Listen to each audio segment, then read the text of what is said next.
Bonjour!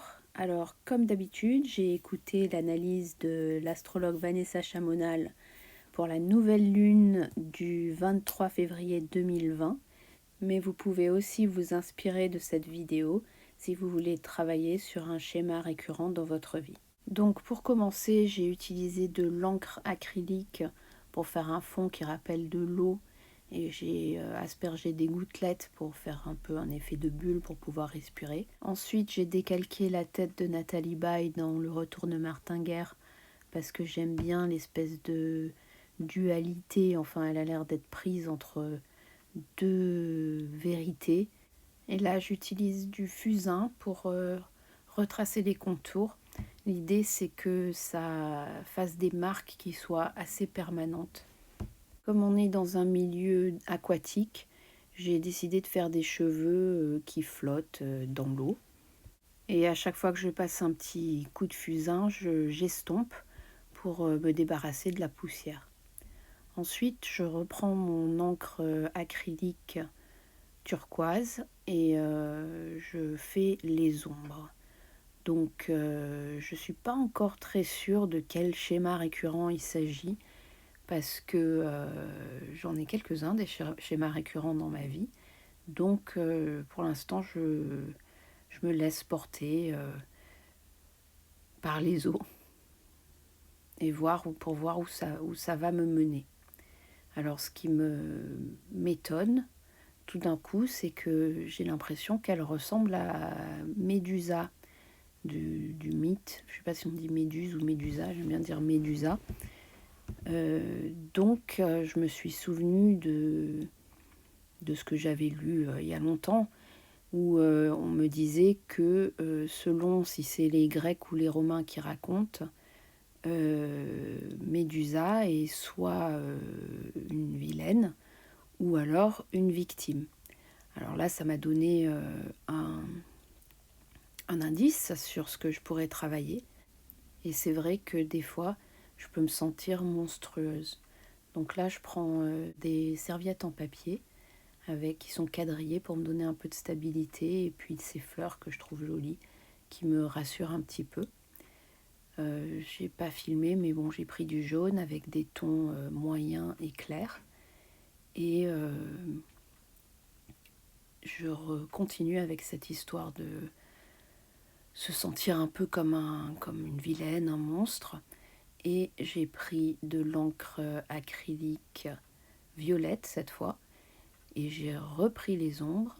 Donc je pense à pourquoi est-ce que j'ai ce sentiment d'être une personne horrible, etc. Et en même temps, pour les cheveux, là je suis en train de faire un espèce de bandeau pour contrôler un peu ces serpents qui font peur. Et puis toujours dans les ombres, je pense au côté victime. J'ai un schéma que j'ai traîné depuis mon enfance et que j'ai pu reproduire plusieurs fois jusqu'à un certain âge adulte. Mais vous voyez, je passe à des couleurs un peu plus claires. J'ai enfin compris, j'ai pu comprendre en fait ce qui se passait.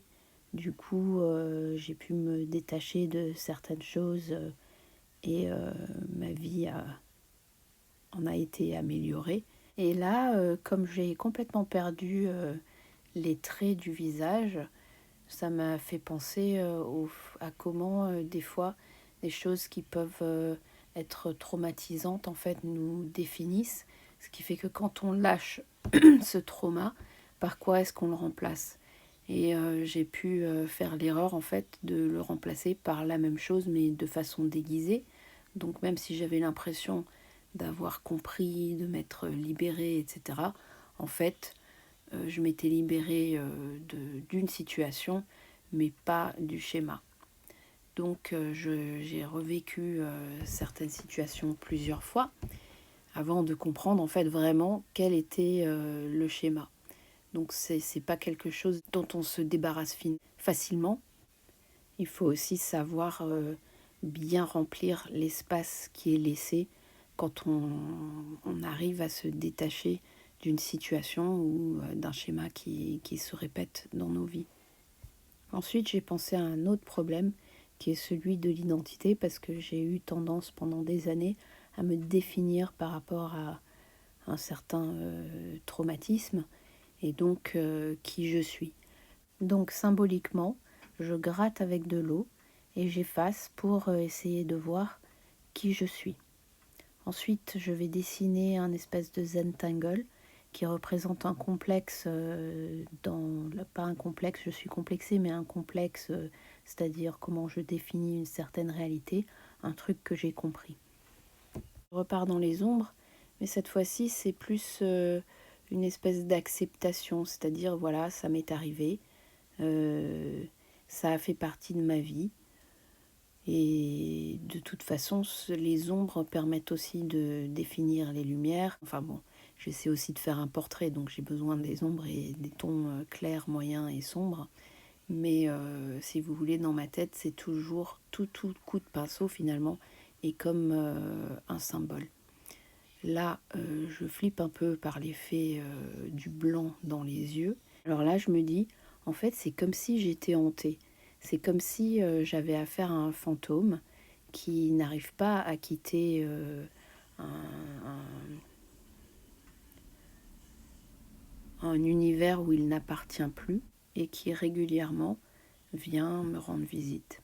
Alors là, j'ai une petite séquence souvenir. Je me rappelle de quand ce schéma s'est reproduit, à quel moment de ma vie, mais aussi comment, à un moment donné, d'ailleurs grâce à l'astrologie, j'ai compris ce qui se passait et j'ai réussi à reconnaître quelle tête il avait, ce fantôme, même si on ne peut pas vraiment le voir, mais en tout cas, j'ai réussi, je sais le détecter.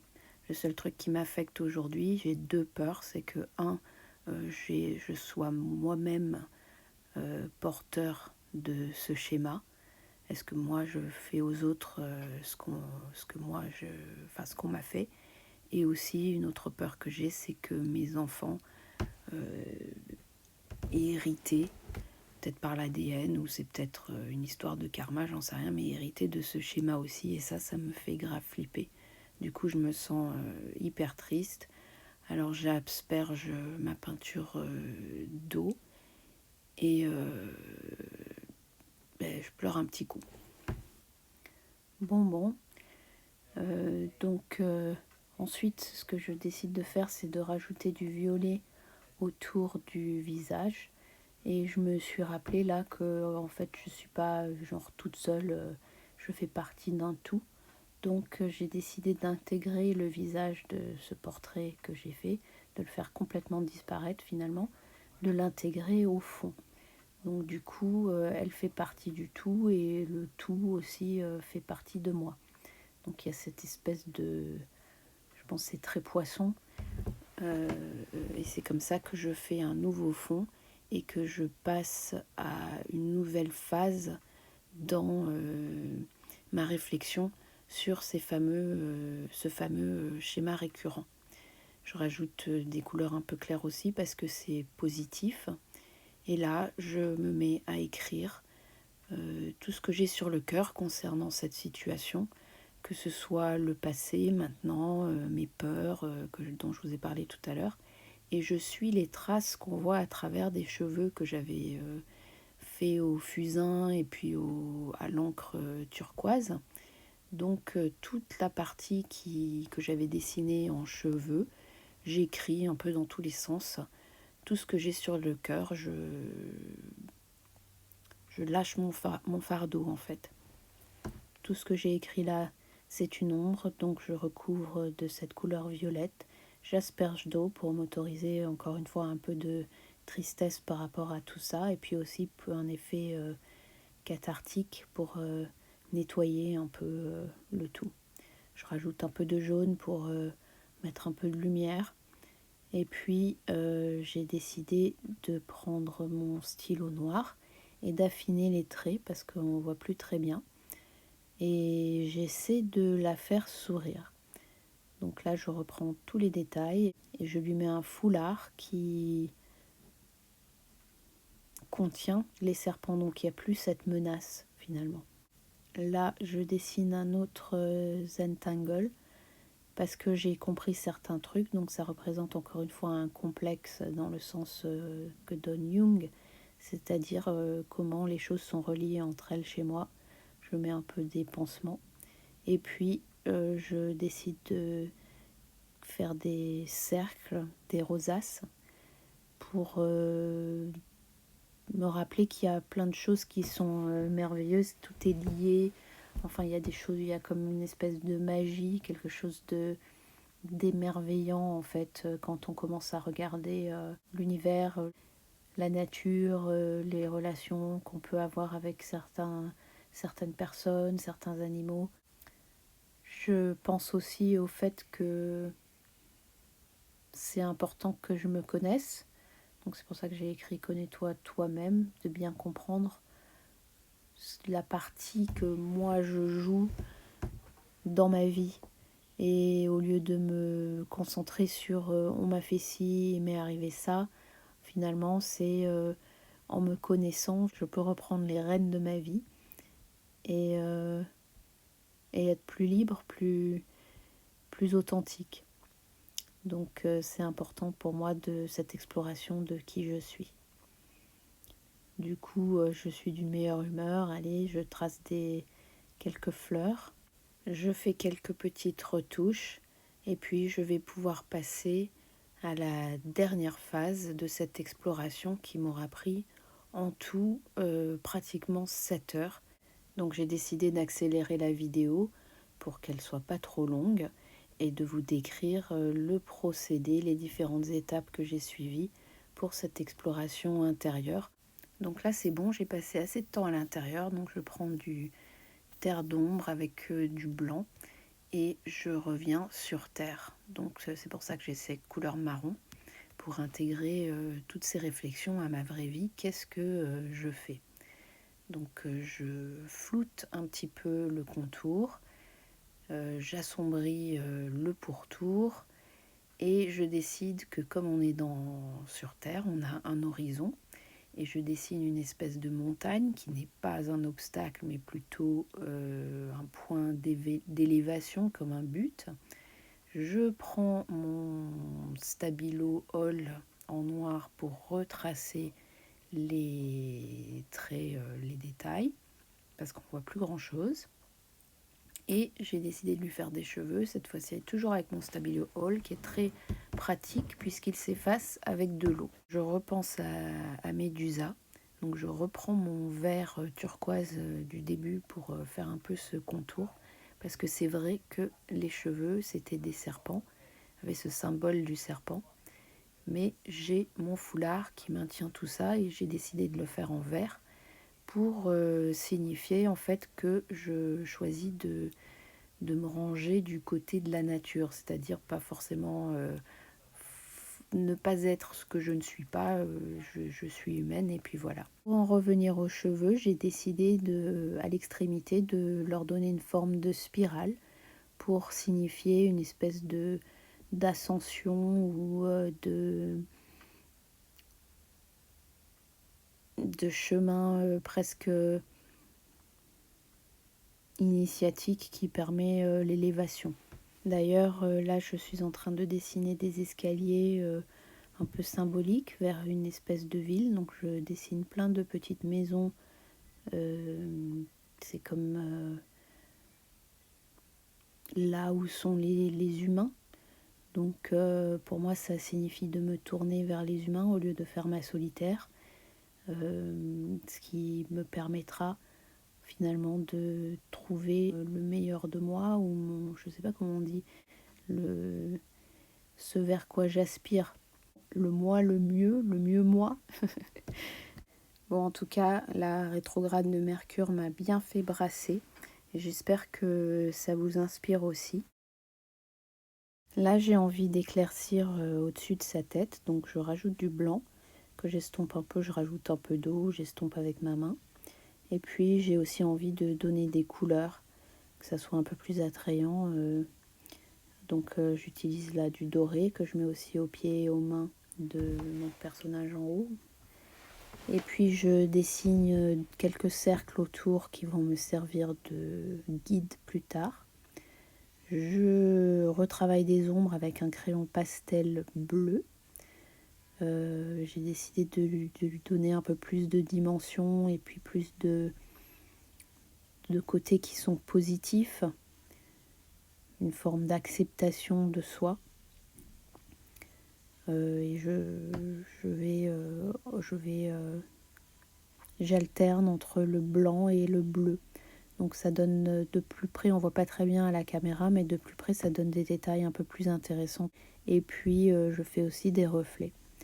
Et puis là avec mon crayon blanc, finalement je me mets à dessiner des cheveux blancs. Ça me fait penser à Gandalf quand il revient après une longue disparition tout en blanc. C'est une espèce de sagesse qu'on acquiert avec l'âge et j'aime bien cet aspect-là. Je continue avec ma ville avec un stylo bleu pour égayer un peu plus l'endroit où se trouvent les humains. Je me donne un pantalon bleu aussi. Et je retrace encore quelques détails. Je fais quelques ombres avec mon stabilo Hall noir. Et là, je pense que j'ai presque fini. Il ne me reste plus qu'un détail. C'est celui de l'espèce d'aura. Tout à l'heure, j'avais tracé 3 cercles concentriques pour me guider au début. Donc, je vais prendre un stylo doré et je vais faire des points le long de chacun des cercles. Donc, les 3 premiers cercles seront réguliers. Et puis, à partir de la 4e rangée, ça sera un peu au final, c'est-à-dire un peu plus au hasard, un peu plus moins calculé, disons, un peu plus naturel. Donc mon idée derrière ça, c'est que on n'a pas besoin vraiment d'être un saint pour avoir cet or autour de son être, cette espèce d'aura. Je pense que tout humain a ça dans sa nature, au moins de façon latente. Je ne sais pas si moi j'ai une aura dorée autour de ma personne, mais j'aime bien l'idée d'y aspirer. Bon voilà, je pense que j'ai fini là.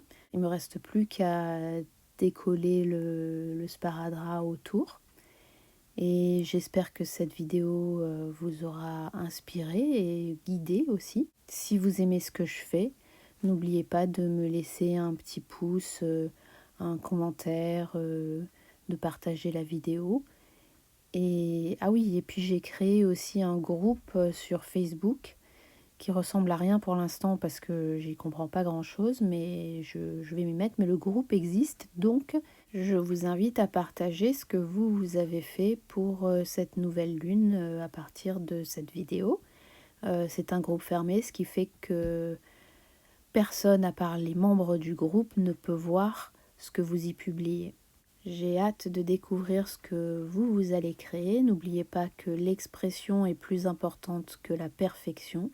Alors bonne lunaison, connais-toi toi-même et à très bientôt. Au revoir.